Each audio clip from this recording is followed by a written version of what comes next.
जिला एमसीबी के अंतर्गत आने वाले नगर पालिका निगम चिरमिरी का राजीव गांधी पार्क निगम प्रशासन की अनदेखी का शिकार हो रहा है। आश्चर्य की बात यह है कि पार्क की मरम्मत और देखरेख के लिए 17 लाख रुपए सिर्फ नामकरण और चंद कामों को कराकर खर्च कर दिए गए।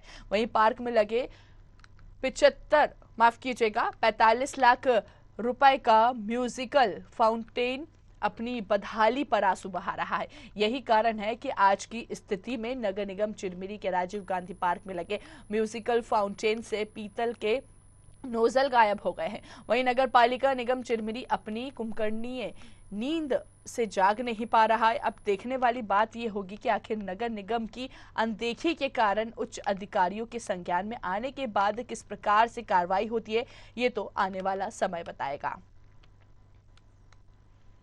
देखिए, हमने तो चिरमिरी को एक पर्यटन शहर के रूप में विकसित करने की दिशा में अपने सीमित संसाधनों को बेहतर ढंग से उपयोग करके एक अच्छा और नया आयाम देने की कोशिश की थी। लेकिन मुझे सुनकर बहुत दुख हुआ कि चिरमिरी का जो ये बेहतरीन पार्क था नीलम सरोवर, आज वो कंडम है। और उससे भी ज़्यादा दुख हुआ कि जिस म्यूजिकल फाउंटेन के लिए हम लोगों ने काफ़ी लड़ झगड़ के सरकार से मिन्नतें करके हमने उस योजना को यहाँ धरातल पर उतारा था और उसका खूब लोग आनंद उठाते थे। गर्मी के दिनों में बहुत सारे लोग मुझे खुद मिलते थे पार्क के अंदर, जो ये कहते थे कि आपने एक अच्छा सौगात दिया है।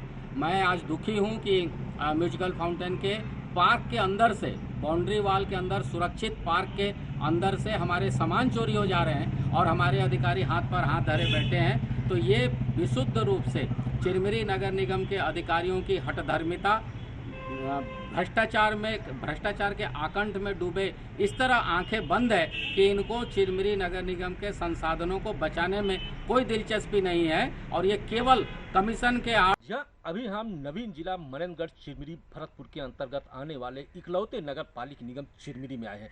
चिरमिरी नगर पालिक निगम जहां इस समय हम खड़े हैं, ये नीलम सरोवर पार्क के नाम से जाना जाता रहा, लेकिन वर्तमान महापौर ने इसका नाम संशोधित करते हुए राजीव गांधी पार्क रख दिया गया।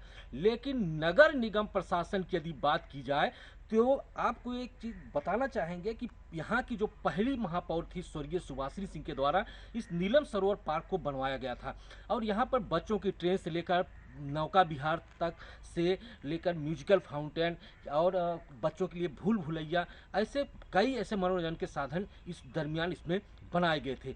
हमारे जो पीछे देख रहे हैं, ये वर्तमान जो म्यूजिकल फाउंटेन है ये अपनी दुर्दशा पर आंसू बहा रहा है।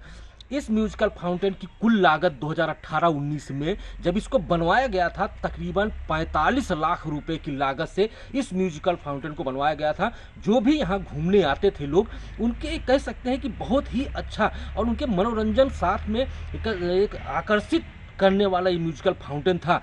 लेकिन नगर पालिक निगम चिरमिरी के संबंधित अधिकारियों की उदासीनता के कारण आज ये कबाड़ का रूप धारण कर लिया है। आपको बताना चाहेंगे, कैमरामैन से दिखाना चाहेंगे कि यहाँ पर तकरीबन इस म्यूजिकल फाउंटेन में वाल लगे हुए थे जो तांबे के वाल हुआ करते थे, लेकिन इन वाल की कह सकते हैं कि यहाँ से निकाल लिया गया है, इसको कबाड़ का रूप धारण कर लिया गया है। यहाँ के जो संबंधित अधिकारी हैं इस पर किसी भी प्रकार का कोई संज्ञान नहीं लेते हैं। इस मसले पर जब भी यहाँ के अधिकारियों से बात की जाती है तो सिर्फ इसकी रिपेयरिंग की बात करी जाती है। लेकिन नगर पालिक निगम चिरमिरी के इस पार्क में 45 लाख के म्यूजिकल फाउंटेन आखिर कबाड़ का रूप धारण कर लिए हैं। देखने वाली बात होगी कि नगर पालिक निगम चिरमिरी से संबंधित अन्य उच्च अधिकारी इस पर कोई संज्ञान लेते हैं या फिर ऐसे ही 45 लाख रुपए का ये म्यूजिकल फाउंटेन सिर्फ कबाड़ का रूप धारण करता रहेगा। ये तो आने वाला समय बताएगा। न्यूज आवर के लिए जिला एमसीबी से अविनाश चंद्र की रिपोर्ट।